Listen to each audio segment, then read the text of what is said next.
Olá, olá, eu sou Ednilson Lourenço de Moraes, direto da Central da Divulgação da Filosofia e suas associações no Brasil, assessoria e treinamentos. Hoje vamos ter uma aula de ensino superior, filosofia da educação. Nós vamos falar sobre o grande educador Vygotsky, Levi Vygotsky, que nasceu em 1896, na Bielorrússia. Seu nome inteiro, Levi Semenovich Vygotsky, não é? Então, viveu assim bastante tempo, né? Naquele tempo que é a antiga União Soviética, não é?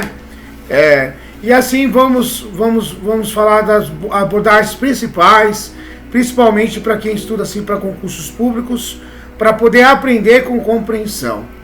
Qual vai ser a principal? E assim, para ficar mais breve, eu vou falar só apenas Vygotsky, não é? Qual vai ser a grande preocupação de Vygotsky? Vai ser o funcionamento biológico do ser humano. Ele vai integrar os fenômenos biológicos e culturais. No que diz respeito à educação, ele vai enfatizar o papel da aprendizagem do ser humano. Ele vai valorizar a escola, o professor e a intervenção pedagógica, não é? Então ele vai valorizar a formação do sujeito, valoriza a ação pedagógica e a intervenção, e assim a formação do sujeito. Vygotsky, ele é interacionista, ele valoriza coisas que vêm do sujeito e coisas que vêm do ambiente, etc e tal. E aí então ele vai propor planos genéticos, que são 4 entradas que juntas caracterizam o funcionamento psicológico do ser humano.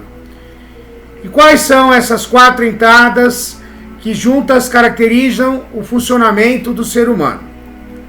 A primeira delas é a filogênese, que é a história da espécie humana. A segunda, a ontogênese, que é a história do indivíduo da espécie.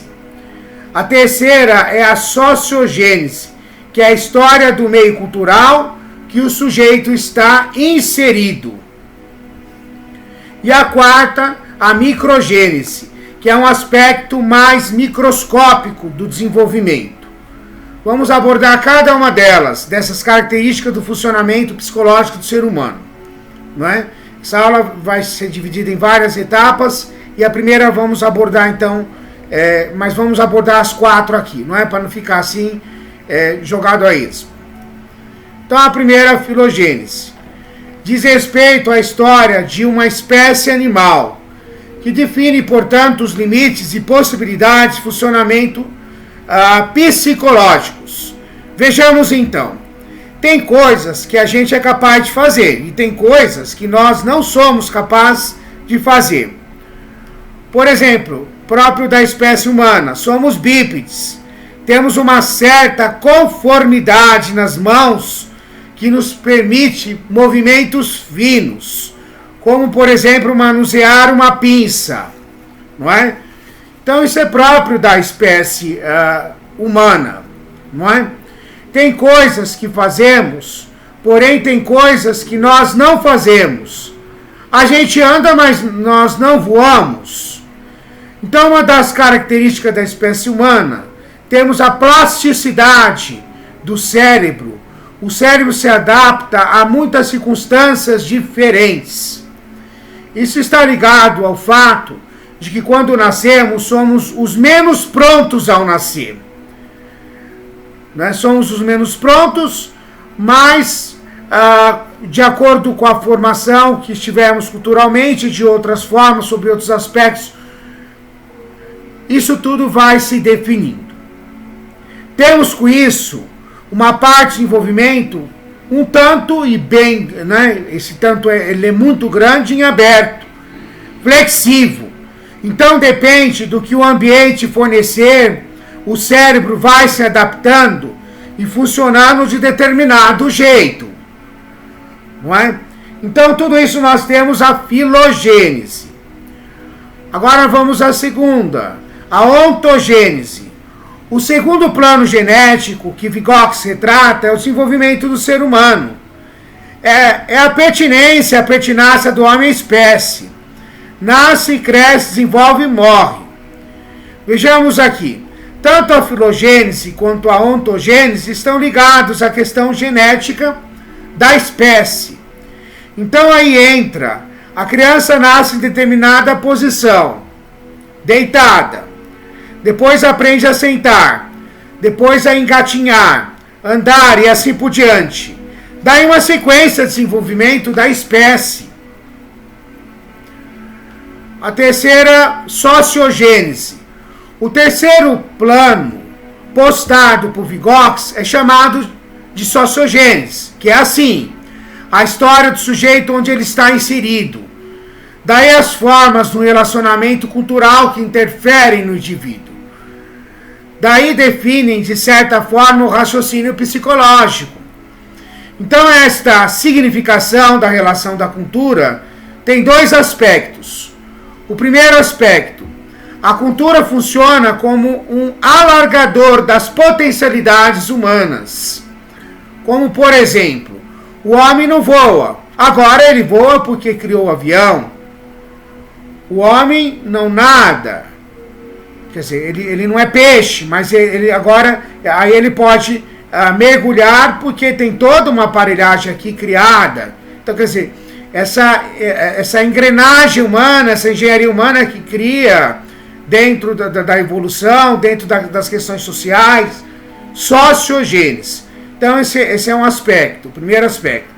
A cultura ela funciona como um alargador daquilo que se tem como potência. O segundo aspecto cultural, como cada cultura organiza os conhecimentos de forma diferente. Por exemplo, em determinada cultura eu como com colher, com garfo, com faca. Em outras, no caso do Oriente, eu vou comer com palitos e etc. Em outras culturas, com todo o respeito, a pessoa vai comer a própria engrenagem para poder comer a comida, vai ser as próprias mãos em si, não é? E assim por diante. E o quarto, nós temos a microgênese. A microgênese diz respeito que cada fato biológico tem a sua própria história. Micro no sentido não de pequeno, mas no foco em algo, por exemplo, a criança tem o tempo de não saber amarrar o sapato. E ela tem o tempo de saber amarrar o sapato. Então nisso se tem um tempo, não é? Esse tempo interessado em compreender o desenvolvimento. Então de formas micro, para saber a história deste fenômeno. Como a criança aprendeu a amarrar o sapato, aprender a amarrar o sapato é a microgênese do amarrar o sapato.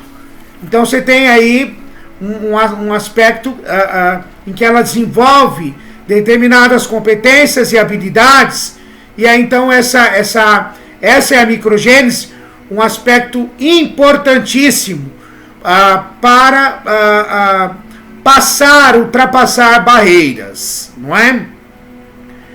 Então, a ontogênese e a filogênese, nós temos o determinismo biológico. A sociogênese, a cultura está dando por onde você pode se desenvolver. E a microgênese nos faz olhar como que cada fato tem a sua história. É aí que vai aparecer a singularidade de cada pessoa. Então, olha que importante aqui nós desenvolvermos. A microgênese é que vai dar a singularidade. Quer dizer, não encontramos histórias iguais. São experiências diferentes. Fatos na vida de que cada um define a singularidade de cada sujeito. Não é? Então nós temos essas coisas flexíveis e, no entanto, também complexa. E a intervenção pedagógica é essencial para o desenvolvimento do sujeito. E eu gostaria aqui de abordar algo em Vygotsky que é de suma importância. E aí então nós falamos agora dos 4 aspectos, que é o desenvolvimento e a aprendizagem. O desenvolvimento humano se dá de fora para dentro. É algo importante na pedagogia, né, nos ensinamentos, na filosofia da educação de Levi-Vygotsky. O desenvolvimento humano se dá de fora para dentro, por causa do desenvolvimento da cultura. Para Vygotsky, a aprendizagem que desenvolve o desenvolvimento. O aprendizado está em aberto. O fato de aprender é que vai definir por onde o desenvolvimento vai se dar. Ednilson Lourenço de Moraes, direto da Central da Divulgação da Filosofia e suas associações no Brasil. Coleção Os Grandes Educadores. Isso, vamos desenvolvendo, vamos aperfeiçoando e levando adiante essa engrenagem da educação para refletir e aprender com compreensão. Direto da Central da Divulgação da Filosofia e suas associações no Brasil. Assessoria e treinamentos, Ednilson Lourenço de Moraes. Um grande abraço, até a próxima aula.